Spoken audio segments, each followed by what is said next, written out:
Hey guys, welcome back. In this tutorial, we're going to head over to Excel and start applying the concepts we discussed in our previous tutorial by writing some formulas on our own. In this video, we'll be using the workbook titled 1.3, Introduction to Formulas and Functions.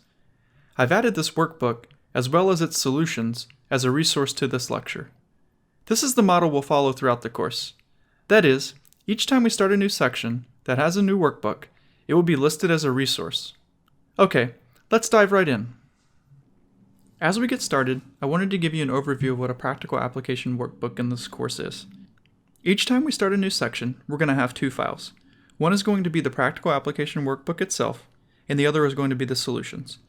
For example, here I have the file 1.3 Introduction to Formulas and Functions.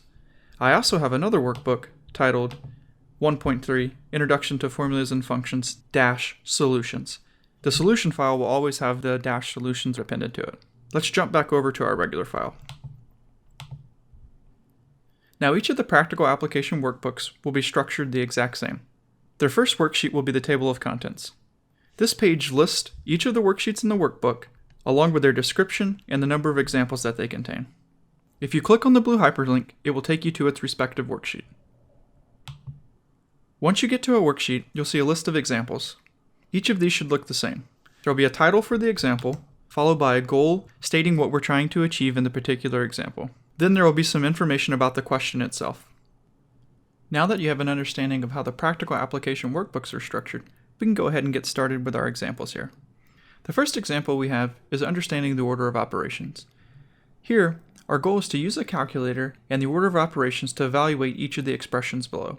The first expression has multiple operations. We have parentheses, exponents, addition, and division. If we remember our saying, please excuse my dear Aunt Sally, we need to do the parentheses first, then the exponent, then the division, then the addition.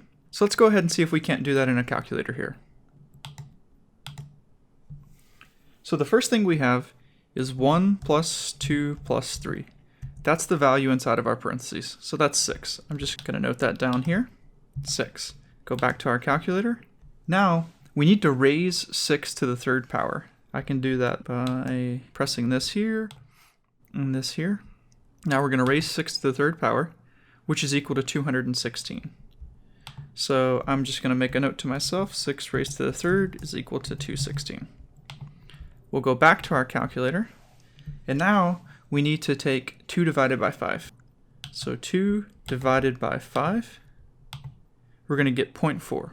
So we have 216 plus 0.4 for a total of 216.4. Go ahead and type our answer in here, 216.4. I'll get rid of our comment. In our next expression, we have an addition, division, and multiplication. I'm going to give you a second to see if you can get this one on your own. All right, I hope it worked out well for you. The first thing that we want to do is our division. So 1 divided by 10 is 0.1. Then we'd want to do our multiplication, or 3 times 2, which is 6. So we would end up with 5 plus 0.1 plus 6, for a total of 11.1. Okay, let's go ahead and move on to our last expression here. So in our third expression, we have 2 sets of numbers in parentheses. We want to first add up the numbers in our first set of parentheses. Then we want to add up the numbers in our second set of parentheses, and then we'll perform our division.